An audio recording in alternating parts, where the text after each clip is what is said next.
আমি এরকম অনেক ঘর দেখেছি যেখানে সারাদিন বিছানার চাদর টান টান থাকে। কি সুন্দর সেই সব চাদর, বালিশের কাভার, আর জানালায় ধবধবে সাদা পর্দা।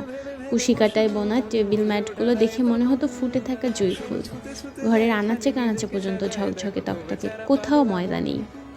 তখন থেকে মনে মনে ভাবতাম, এমন একটা ঘর হোক, মিলিয়ে মিলিয়ে পর্দা কিনবো, নানান রঙের কুশন, শতরঞ্জি, ইনডোর প্ল্যান্ট, এই সব কিছুতে সাজিয়ে নিব মনের মতো করে।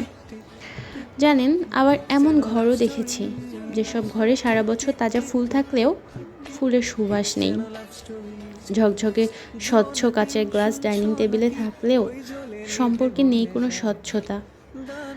সোনায় মোড়ানো বসার ঘর, কিন্তু মায়ের হাত নেই। মায়ের খোঁজ বৃদ্ধাশ্রমে।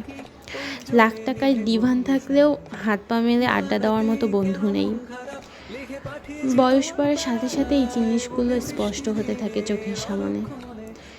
সেই থেকে আমার বোঝা হলো, আমার টান টান চাদরের বিছানায় আমার ভাই বোন দলা পাকিয়ে থাক। আমার বাসায় এসে থেকে যেতে দ্বিধা না হোক কারো। দরজা খোলা থাক প্রিয়জনের অপেক্ষায়। যতই ঝকঝকে তকতকে ঘর থাকুক, মায়া ছাড়া ঘর ঘর হয় না।